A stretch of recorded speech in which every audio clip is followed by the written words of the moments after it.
This is a real life story of how I quit my awesome job as a clinical pharmacist of 11 years with no real plan of what I'd do next.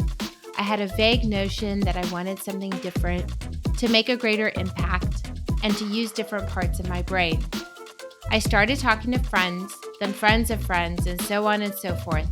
Now I'm discovering some brilliant career pivots proving that there is life after clinical pharmacy, and I wanted to share my journey with you. This is Career Reconstituted. I'm so delighted to have Dr. Rikin Mehta on Career Reconstituted today, partly because he has a great name. Just joking, and by the way, we're not related. Rikin, or Rick, is a pharmacist, attorney, politician, and entrepreneur with a fascinating and inspiring career path. After pharmacy school and then law school, Rick worked as a clinical pharmacist at the Robert Wood Johnson University Hospital. He then worked as a consumer safety officer, followed by deputy division director at the FDA. To follow, he rolled up his sleeves and worked as senior deputy director at the Washington, D.C. Department of Health. In 2019, Rick was the first Indian American candidate to run for U.S. Senate and won the Republican ticket for the state of New Jersey. And where do you go from there? Well, you start a company, of course, and teach a course at a law school. I have so many questions, so let's dive in. Rick, thank you for being here. It's my pleasure, Monica. Thanks so much for having me. And you're right, we do have such an awesome last name. And if I recall, my grandfather once told me Mehta meant accountant. Although, I'm sometimes terrible at math, but I don't know if that's true or not. But great to be on with you. Thanks so much for having me. Yeah, you're welcome. I'm the exact polar opposite of an accountant. So maybe it's because I defied our name. So my first question is the classic nerdy one that I ask all my guests. If you could be any drug, which one would you be and why? Isn't that amazing? That's a great question. I don't think anyone's ever asked me, nor have I thought through that, pharmacy school. Okay. So if I could be any drug, I think I would be a corticosteroid. It's just, what exactly is the mechanism of action, right? It's such a complicated molecule, and yet it gives so many benefits in so many capacities.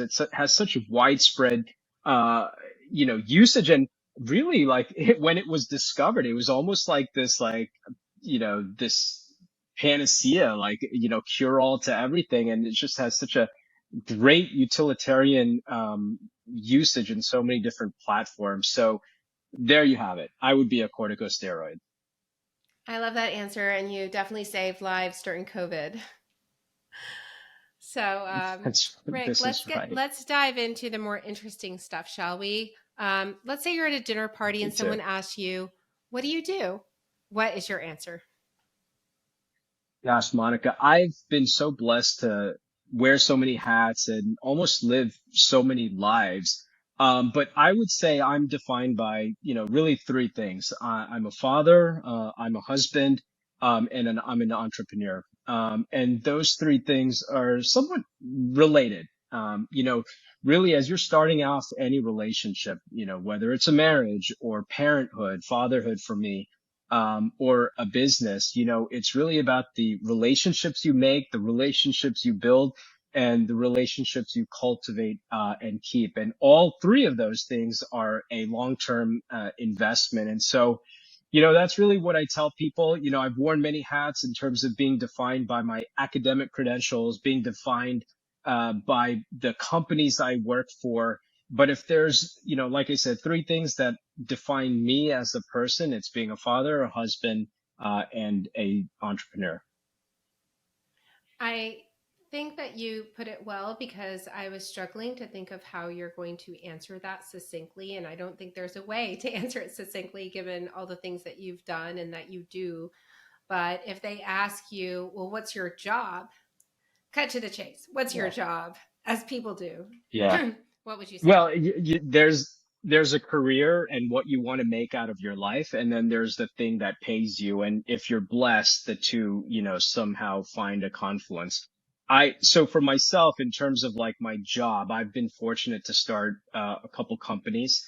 in the startup world, both wearing my hat, as you mentioned. I was a pharmacist and loved my practice. I started my career in retail at Rite Aid before I, quickly got burned out of that job and was able to move over to the clinical side of things. When I graduated pharmacy school, it was really just a bachelor requirement. I took a clinical position as a bachelor's registered pharmacist, went back to do my PharmD, using my skills, and have always kind of created my own path in terms of really being non-traditional.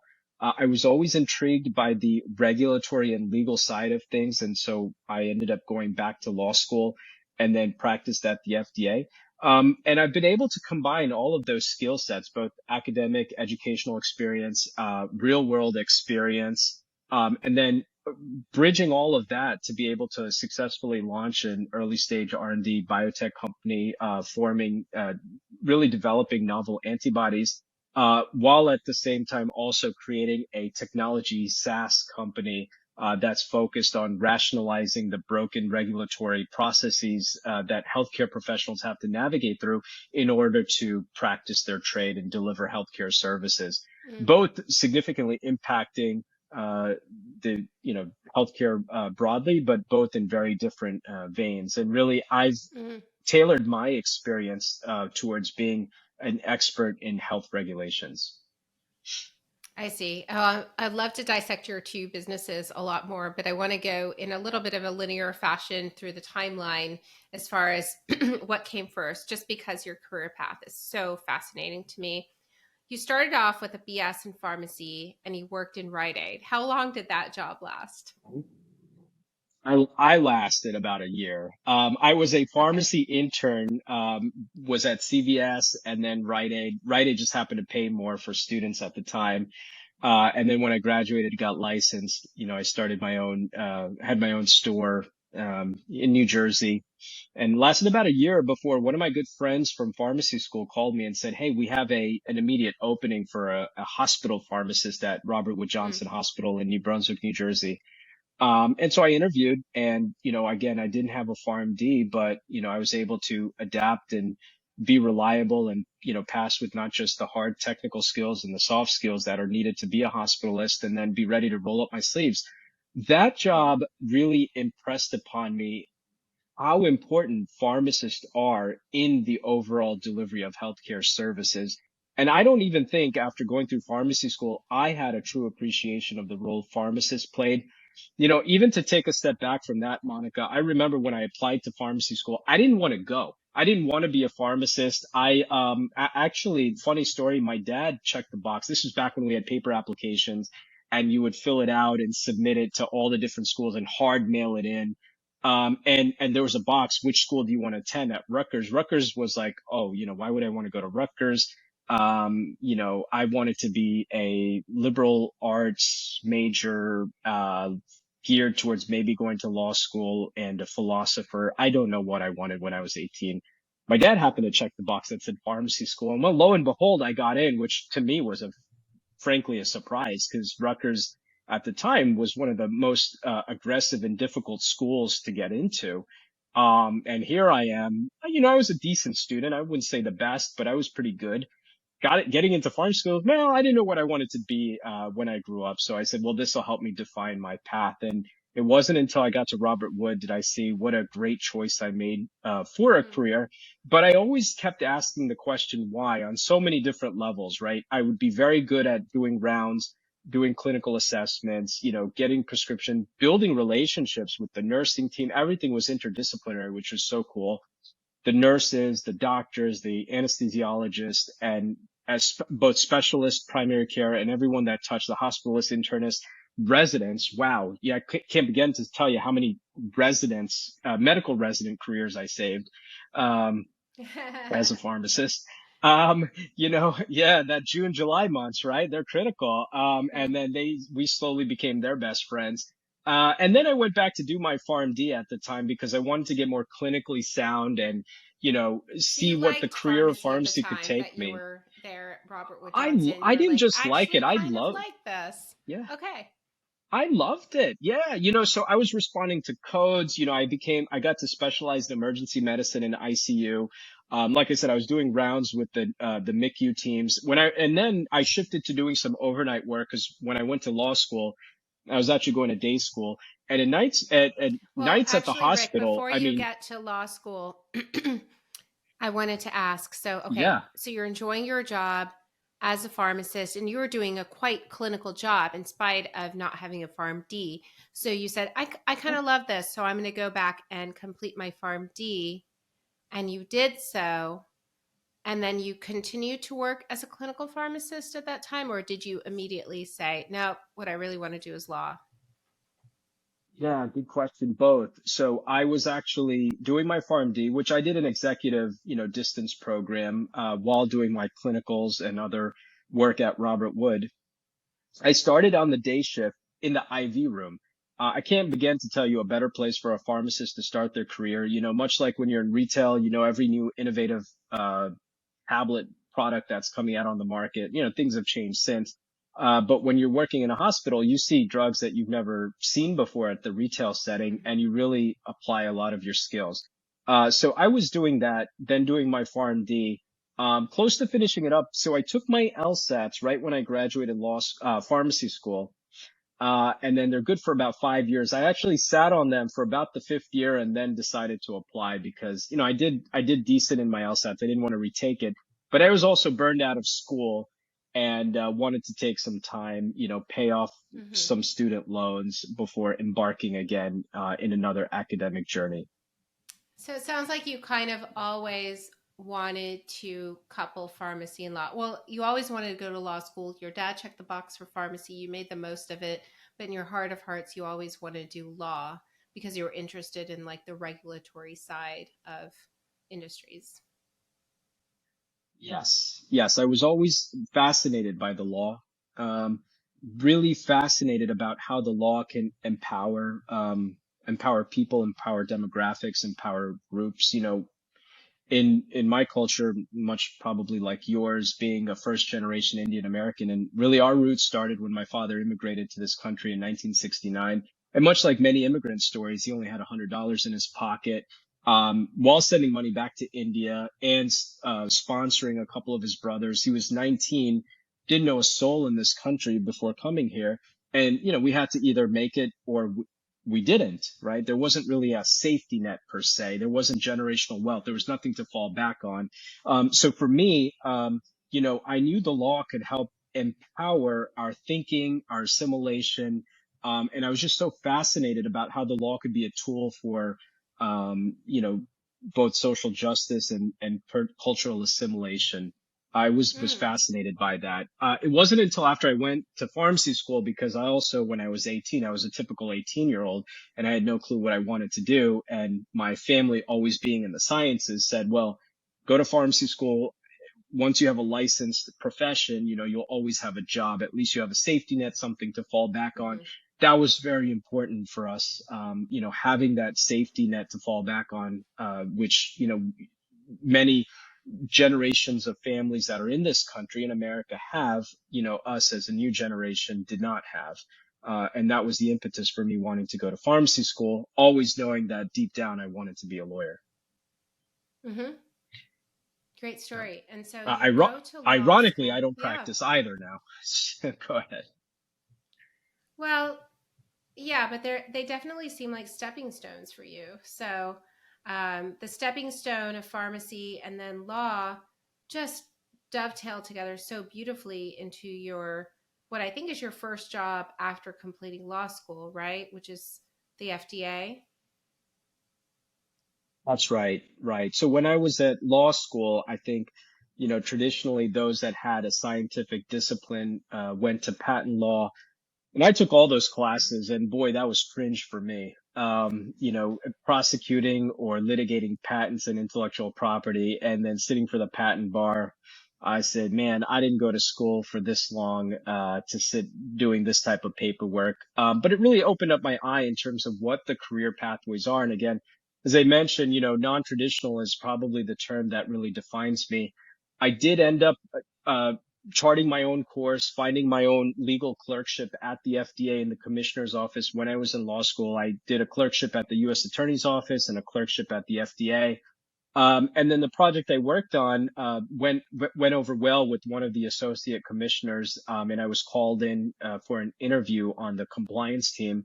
And that was really, again, cultivating relationships and having long-term connections with your mentors really helped to introduce me to my first job out of law school, which was a consumer safety officer at the FDA. It's a hybrid regulatory Mhm. counsel consumer safety officer role. And that sounds like kind of a cool job. So tell us a little bit about what you did as a consumer safety officer. It was a cool job. So being a consumer safety officer, this was a really cool job. So my first job was in the Office of Compliance with the Center of Drugs.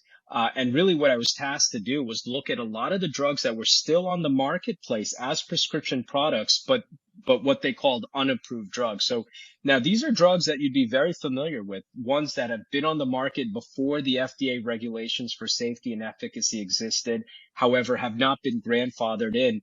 Drugs like phenobarbital, epinephrine, morphine, atropine, very commonly used drugs that have just been around for so long, they circumvented the approval process. And because of some legal nuances in terms of administrative procedure, they've not been removed from the market, and also because many of them are medically necessary. I mean, can you imagine a world without epinephrine, in a code?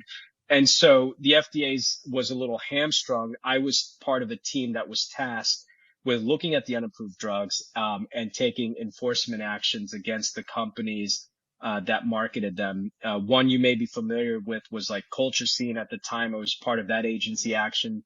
Colchicine, reconstituted itself into a branded drug once it went through approval process for familial Mediterranean fever. I think that's what it was, Mm. FMF. Um, and not for gout, like we commonly know. And then we all of a sudden at the FDA saw a massive price gouging, right? You have an approved colchicine now being sold for like $5 to $10 a pill when it was sold for like, pennies a pill, and primarily because many people conflated the fact that these were quote unquote generic drugs, or were they actually approved drugs. And even generic drugs have to go through the FDA approval process. And so I worked on that task force to start to remove a lot of these unapproved drugs from the market. And then again, there were a lot of drugs that were purporting to be dietary supplements, but contained trace amounts of sildenafil. Hmm. Yeah, I remember one called Rock Oops. Hard. Well, it had an analog of Oh my sildenafil, God. right? And it was sold in like gas stations.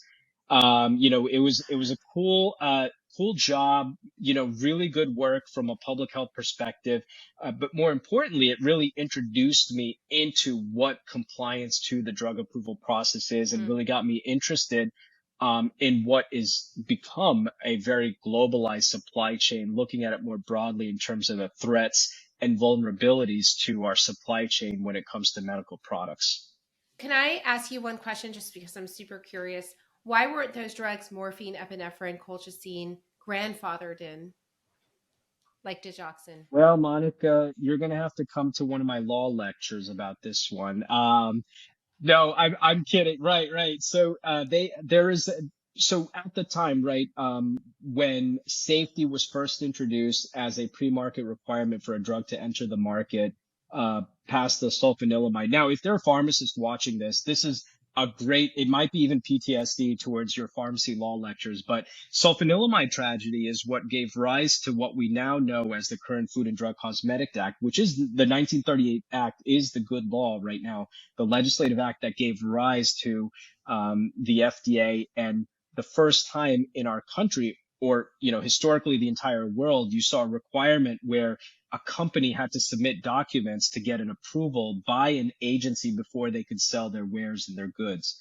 Right? Imagine if you had a pencil and you wanted to bring a pencil onto the market. You're not sending it to a consumer safety agency to say, okay, your pencil's good, you can go sell it. You're just selling it, and you'd have product liability and other ways in which the market would regulate itself from a perspective. But what they found is that drugs are so critical to your public health, to the health of the patient, the individual, the person. There was such rampant fraud at the time that they passed this act in order to introduce a pre-market approval.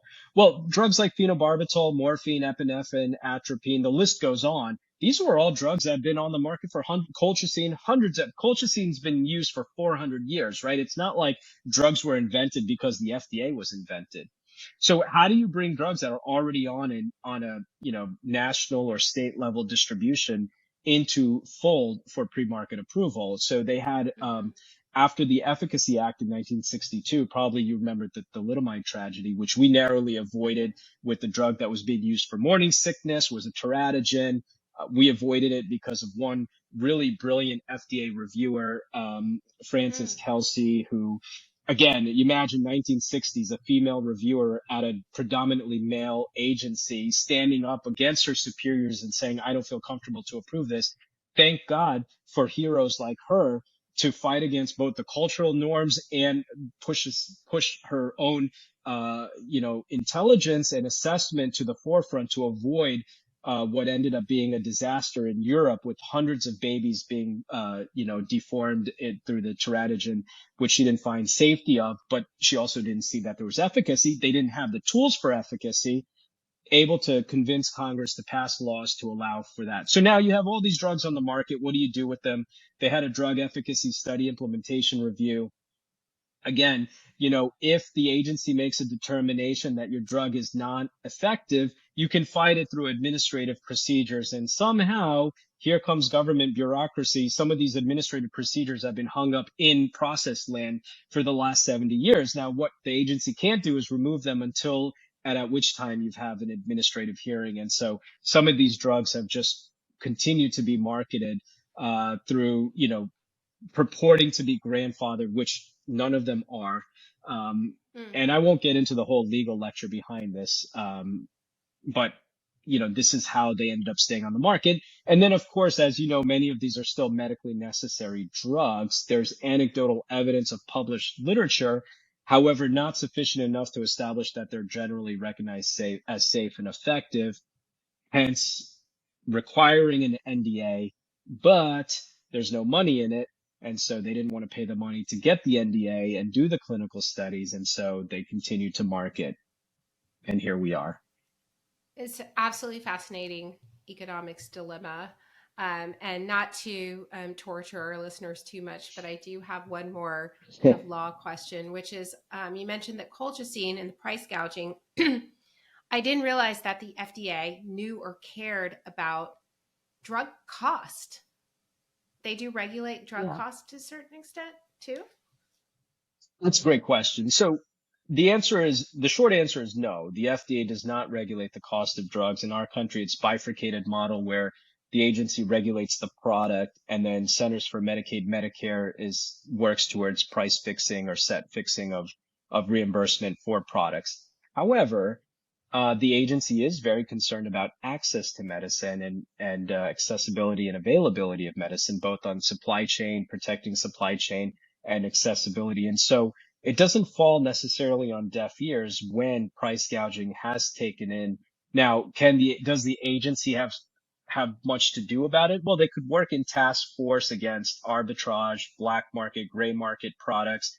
And then folks that are trying to take advantage of setting prices, they don't work on setting the prices, but they could maybe think twice before taking an action that creates a monopoly around a particular drug product that's been on the market. And that's kind of what's happened now to date. That's pretty cool. Although I don't recall them getting involved when Pharma Bro bought pyrimethamine and jacked up the price from $13 to $1,500 overnight, or did they? That's right.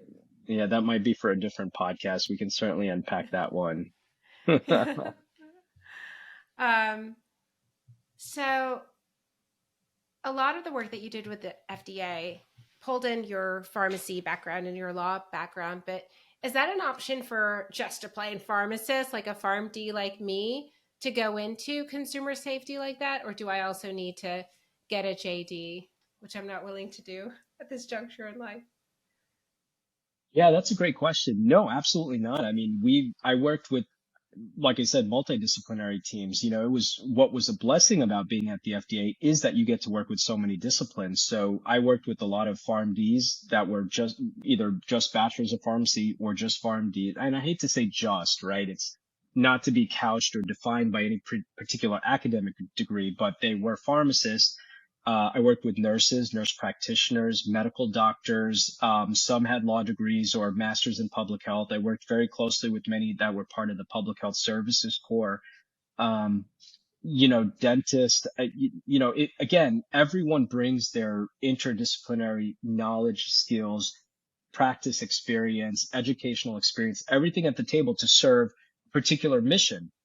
And that's one of the benefits of working, for the government or an agency like the FDA, where you're very mission driven and the mission being to promote and protect public health, regulating and being one of the few health agencies that actually can exert a regulatory authority, right? They actually have teeth on enforcement. I remember I took two actions that I was in charge of. One was methobarbital, which is like and it's sort of an analog of phenobarbital or a precursor that kind of hydrolyzes the part of it and turns into phenobar. Anyways, the product was being used very extensively by older individuals to control seizures, never had been approved. We decided that there were other products that were on the market that could similarly do the same job and took action to remove that. Well, I got calls from the company, people, saying you've put me out of business, and it affected the livelihood of many people. And so you're weighing that in terms of what actions you take towards what your overarching public health goal is, and it's to adhere to the compliance towards the let's say the NDA process. So you are mission driven. You are doing the best you can to promote and protect public health. And so really to your question, which may have been a more simple question, I gave a long-winded answer. Yes, it's a blessing to have pharmacists, nurses, and all healthcare professionals working towards the same mission and goal. Oh, don't get me wrong. I am fascinated with methylbarbital every day when I wake up in the morning. No, just joking. What kind of work do pharmacists do at the FDA? What are some other job positions? Yeah, there's a lot of jobs at the FDA for pharmacists. So I worked in compliance. So compliance would be, like I said, supply chain, counterfeit, drug shortages. There's pharmacists, literally pharmacists on every single one of these teams that I just mentioned. Um, there is a pharmacist involved with scientific investigations, clinical trial compliance, and that's just the compliance group. I was seconded, part of my role at the FDA also, as I moved beyond a consumer safety officer, I was also got promoted up to being senior advisor for globalization to the commissioner. I took a secondment and represented the FDA at the World Health Organization for about 9 months. Again, working on counterfeit, supply chain, substandard, spurious drugs, the supply chain and globalization. This was post 2008. We had a heparin crisis where there's oversulfated chondroitin sulfate coming out of pig farms in China that made it into the heparin supply chain and a finished product that was delivered to patients in hospitals in the US that ended up dying because of the contamination. And a lot of this is what we call economically motivated. It was cheaper to add this, I guess, additional excipient, but it ended up killing people. And realizing that the agency really had to be brought up to speed with the globalization impact, that no drug is just made in the US and given to US patients. It's like a spaghetti bowl. So pharmacists are involved with international aspects as well. Beyond compliance on a day-to-day level, you're consistently working on the review of applications, right? Innovation's happening at such a fast pace, right? And you have to assure that the products that you're working on are safe and effective and meet the quality standards, right? That's sort of the high level bucket. And then when you start to get granular, FDA reviewers are looking at the entire spectrum of new innovative product lines that are coming down from non-clinical studies to clinical studies to pharmacokinetics. Pharmacists are involved in all of these disciplines, both on the regulatory side, clinical review side, kinetics side, pharmacology side. Boy, oh boy, I mean, the FDA has an entire internship program for pharmacy students, notwithstanding the real need to try to recruit pharmacists into their programs to provide both the clinical and drug product characterization expertise. So I could go on, and I'm only talking about drugs. Then you have the Center for Biologics, the Center for Devices, where you're looking at wearables and digital health. Uh, on one spectrum all the way to like your pacemakers and even more complex devices that keep people alive every day. You have food. I mean, look at dietary supplements that are regulated under the Center for Food, right? You need pharmacists that are on the front lines of making recommendations on how dietary supplements can interact, whether it's from a drug dietary supplement interaction or making recommendations to their patients or consumers on what choices to make. You need that insight. How do you regulate that? Do you regulate that? That's really the top line question. And then if you do, in what capacity? Understanding that the FDA is responsible for more than 25% of the GDP. Actually, beyond that, we didn't even talk about tobacco products, even bigger than that, where pharmacists do play a role. I remember, I won't digress. I sometimes go on a sidetrack, but remember when the legislative act passed standing up the Center for Tobacco Products. There was like a team of five of us that were sitting around, and I was approached to see if I wanted to join the Center for Tobacco, where it was like a group of like five people. Now it's a group of like 500 people, when it first launched. But, there's just, Monica, I could sit here for hours telling you the number of jobs, but like I said, I can tell you they're very fortunate to have pharmacists and the discipline of pharmacy and those that have experience. So don't think just because you worked in retail, all of a sudden I can't get a job at the FDA. It's actually the opposite. That real world experience plays a significant role into your thinking, which you need to apply your job to effectuate the mission that everyone is working towards. Well, it's obvious to me that you're extremely passionate about the work that the FDA does and you have the knowledge to excel. And that's why you became a chief at the FDA. But then shortly thereafter, you moved out of the FDA into the DC Department of Health. Can you tell us a little bit about that move, what instigated it, and what you're hoping to gain? Yeah, well, let me start with this. The two, proudest moments of my professional career was the day that I got my FDA offer letter and the day I submitted my resignation letter from government. And the reason is because I was able to spend about a decade in government, loved that experience, lean on that experience every single day. But again, remember, I mentioned I'm an entrepreneur at heart, and a government bureaucratic job just didn't give me the opportunity to explore that entrepreneurial spirit that I always had. But to get to your point about DC, yeah, an opportunity did pop up with the new, the mayor at the time. So one of the gentlemen's path that I crossed doing my international travels, or my international work, was the former Assistant Secretary of Health under President Bush, Dr. Joxel Garcia.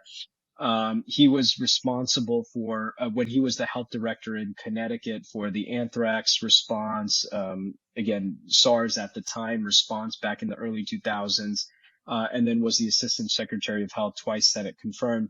Once he left he was an admiral too. When he left his post, he was selected to be the DC Director of Health. And he was looking for a strong deputy to be the chief health enforcement officer. And he approached me, knowing the knowledge that I had. It was an opportunity that took me, again, the regulatory framework for healthcare is so big, right? And FDA plays a big, significant component, but health actually is more effectuated at a state level than it is at a federal level. And again, I won't get into the legal context of that, but even when COVID hit, majority of the authorities are vested in what we call state police power under the 10th Amendment. And so a lot of the real boots to the ground work for delivering public health is done at the state level. DC operating much like a state, I was able to go into looking at regulatory frameworks of hospitals, health systems, pharmacies, and all the professional boards. I got to be the one to sign off on someone's pharmacy or medical or nursing license. And I got to be the one that got to enforce and suspend, or in some cases, revoke someone's license to practice their healthcare service. And so it was an opportunity that for me, expanding my knowledge in regulatory compliance in healthcare, something that you just couldn't do at the FDA. It was a great opportunity. And so, I think it's funny. A lot of people say, well, isn't that a step down? You're at the federal level. Now you're going down to a district or a state or a local level. And I say that's really the wrong way to look at it. Health is delivered at the state and local levels first. You've got to understand how that works, and then understand if you're talking about how much money you make or professional career. Sure, people want to step up to a federal levels because of job consistency and security, et cetera. And you have a much more job security at the federal level. If you're really looking at what it means to deliver public health value, and I was a public health practitioner. The local level is where you really effectuate strong public health. And I can't again, maybe for another podcast, but I can't begin to tell you the number of projects that we worked on, from medical marijuana to delivery of services to shutting down nasty restaurants in DC to revoking a license of a nurse that was sexually abusing patients. The real world enforcement value that we got to do in very short period of time, the FBI raid of healthcare fraud of home health agencies, transforming how healthcare is being delivered at a local level, the real services that impact patients and people or pharmacies, that was done in the district. And it was one of the most abundant amount of experience I was able to get in such a short period of time. That's fascinating. And I think that we can have an entire podcast of just stories of things that you saw and did or stopped during that role. And I also think that this is what planted a seed for one of your current businesses, right? Because you're very much involved in the regulation of professions, both to make sure people were doing the right thing, but also to make sure they weren't doing too much. And you were the first person who told me personally that I didn't have to take the DC law exam to work for the federal government. So I personally thank you for that. But yeah, did you get the sense that there's too much regulation and bureaucracy? Yeah, that's a great question. Let me see if I can unpack this in very simple terms. I was actually just talking to an investor earlier today, trying to explain this. The way healthcare is delivered since the Affordable Care Act passed, for the last, 13, 14 years now, is shifted towards evidence-based, value-based care. And in order to hit those KPIs for value-based cares, you have to have interdisciplinary teams, undoubtedly, right? So everything has moved towards algorithmic medicine. I don't necessarily agree with it, but this is the shift that it's moving towards. And when you have algorithmic medicine, EHRs and other data drivers, you have to have different disciplines providing different services. You have to have interdisciplinary teams. However, when you take a step back and then ask the question, well, let's look at how you became that healthcare professional, right? Let's say you're a registered dietitian, a licensed clinical social worker, chiropractor, a pharmacist, a nurse, a medical doctor. All of these could be part of delivery of care for one particular patient, and be responsible for their outcomes and be reimbursed based on those outcomes. Let's say if you're an accountable care organization. But take a step back, and how did each one get to their professional goals, right? They have to go to school. That school is in a silo, right? You go to nursing school, you go to pharmacy school. You don't go to some interdisciplinary healthcare school, right? That doesn't exist. There's no such thing. You go to medical school. Then when you go to the regulatory agency or the boards, you go to the board of pharmacy to get your license to practice pharmacy, the board of medicine, etc. Okay, that's all great. Now, what happens when you're an healthcare organization and you have to be responsible for the compliance of the licensure of all those disciplines or provider compliance? And then put that on steroids. Let's say a pandemic hits like COVID, and all of a sudden care is being performed virtually through these like Zoom platforms, and you want to deliver care, and you can, and tools have advanced, right? We talked about medical devices and remote monitoring tools. You have to be licensed in the state that the patient that you're seeing is, right? Now you have to cross state lines. It would be like a truck driver going from New Jersey to California, but stopping in every single motor vehicle commission to pick up a license for every state that they entered. That's exactly what's happening with the practice of healthcare services. Now, am I saying we should federalize the process? Absolutely not. The 10th Amendment gives, and for very good reason, the rights for the states to exert their police power. And the police power has to have a way to issue a license in order for them to have legal like hooks. Like I said, I was able to enforce and revoke licensure of bad acting nurses and doctors and others, right? So you have to have that legal hook in order to enforce against and give a privilege to that person to practice that trade. Okay. But can you apply technology to break down the silos to create interoperability for those systems. And that's exactly the birth of Licentia, my company was. And it's really a technology platform to help break down those barriers while empowering states to retain their legal rights for the licensure and regulation of the healthcare professionals. That's pretty cool. Um, can it help me not have to get a license in DC, Maryland, and Virginia as a pharmacist in the DMV area?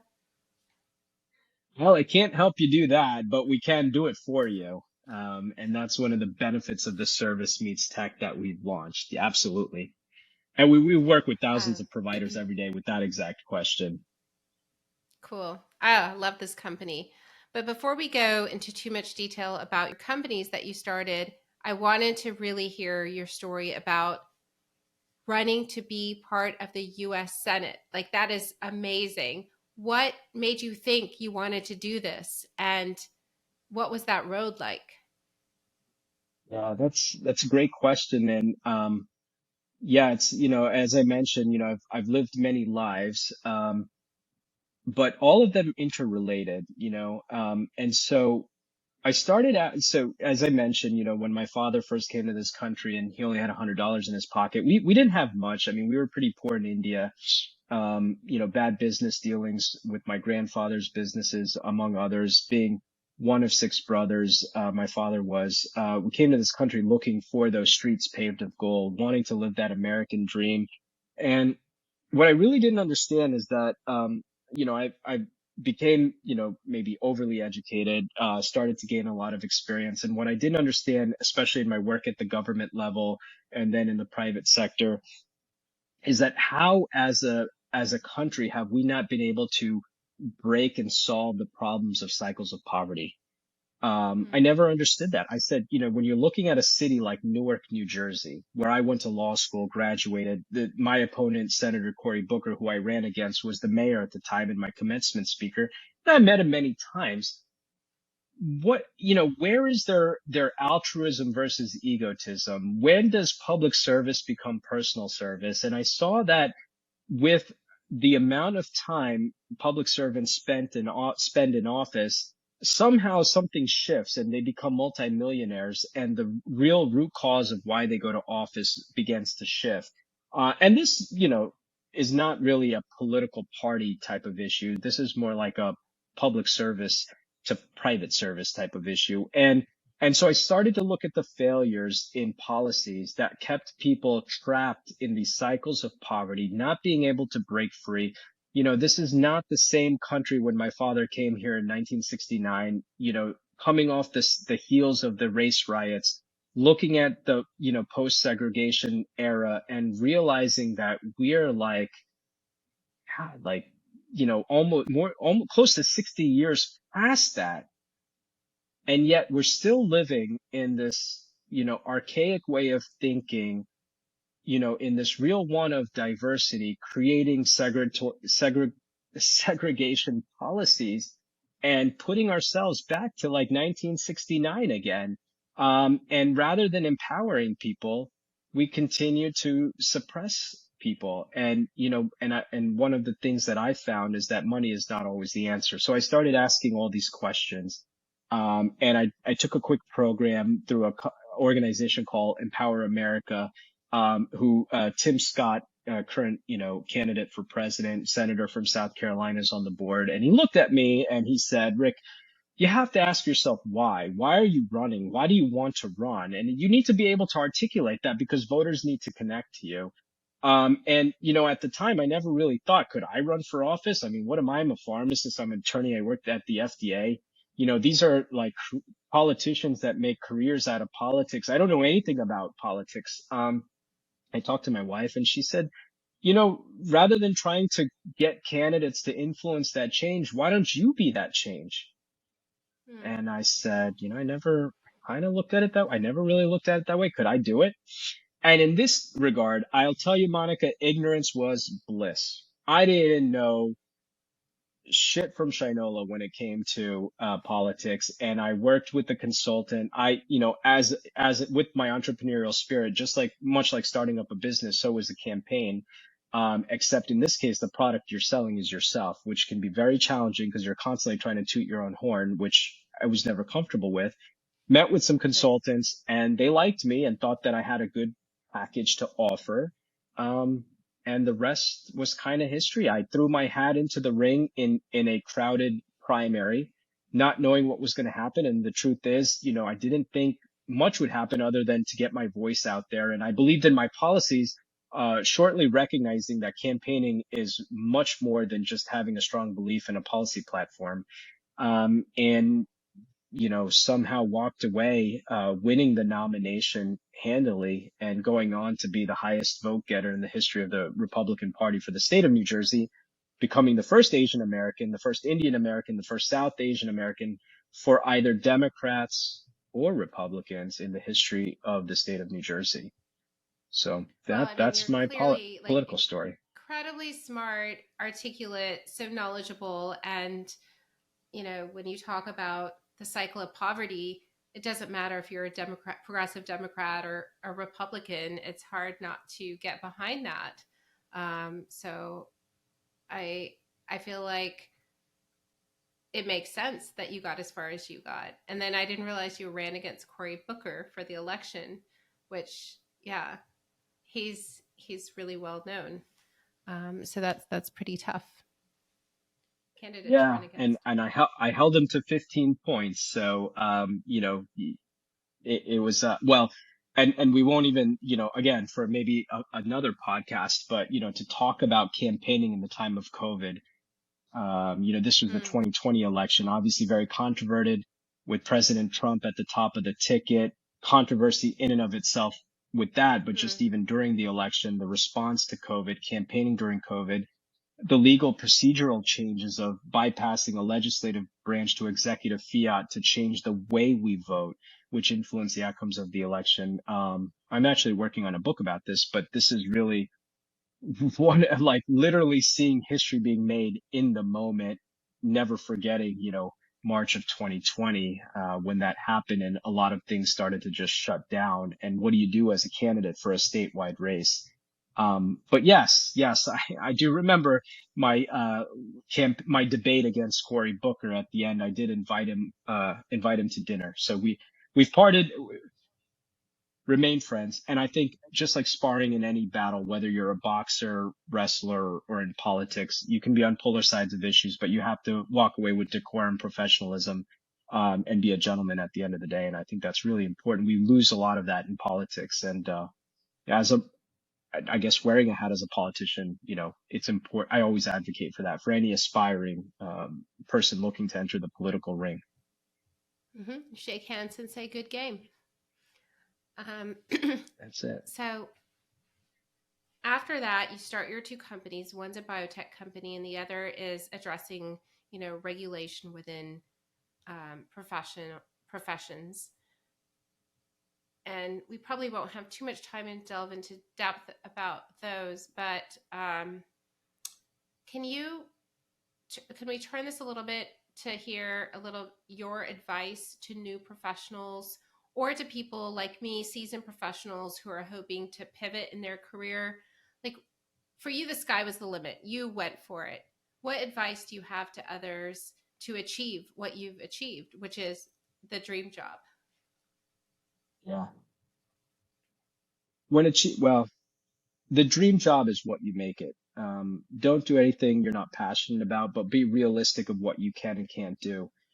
My father wanted me to be a pharmacist, not because I wanted to be, but because he wanted me to have a safety net. And so oftentimes I hear from motivational speakers and others, do what you're passionate about. And that's not the reality for so many people. What if you're a single mother or single father raising three kids and you have no safety net and you have to put food on the table? There's a reality of what you can do and what you can accomplish, but always be confident in what you can do.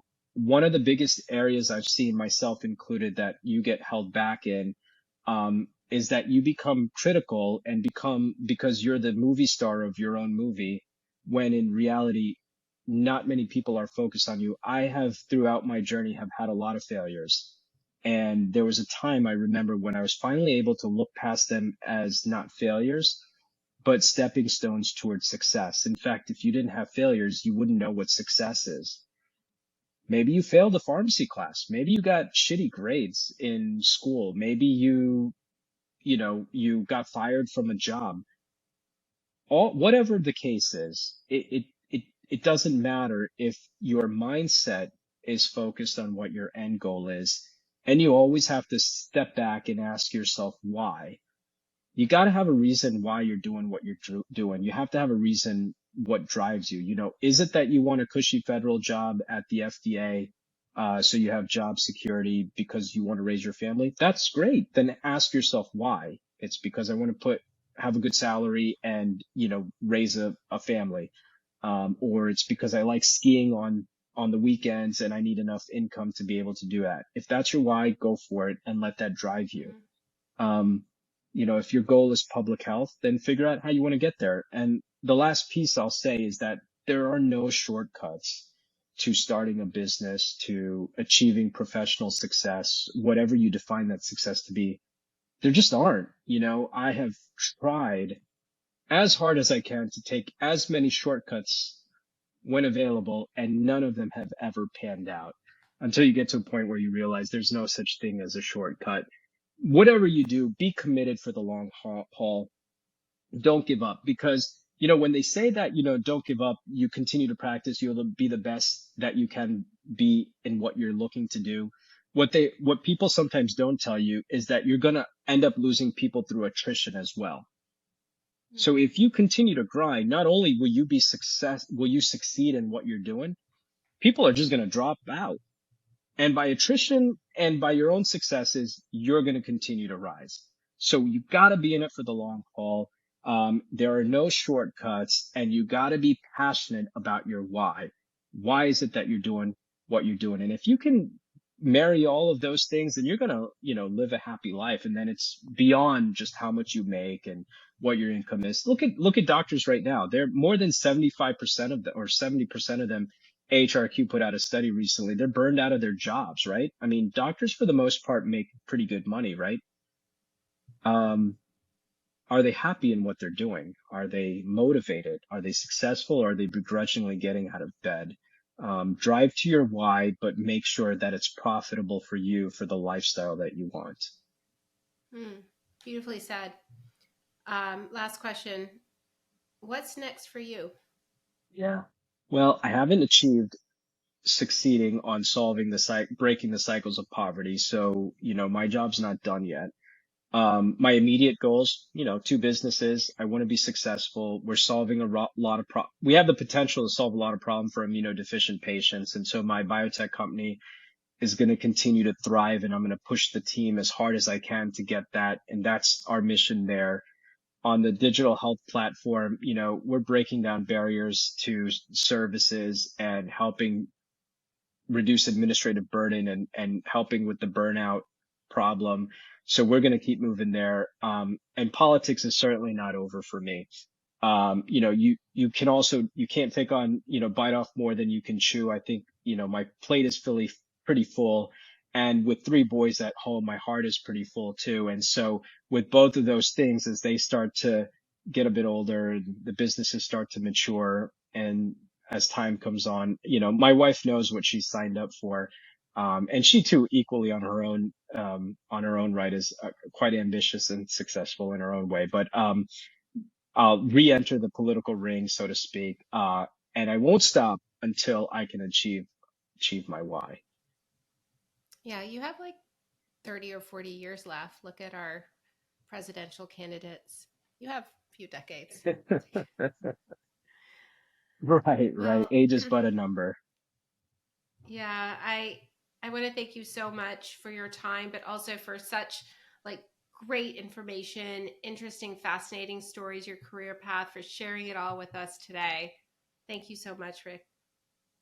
It's my pleasure. Thank you so much for having me. Thank you for listening to Career Reconstituted, how these pharmacists turn their job into a dream job. My name is Rikin Mehta. The intro music is Balanced by Mindserver Unlimited from Epidemic Sound, and the cover art graphic was made by Daphne Kiplinger. To our listeners, thank you for spending your hour with us in a world where time is a rare commodity. If you have any comments, questions, or recommendations for interviewees, please get in touch via Spotify on the episode's note page or Instagram. Look for a handle career_reconstituted. And if you like the show, please subscribe or leave a rating. Until the next time, bye friends.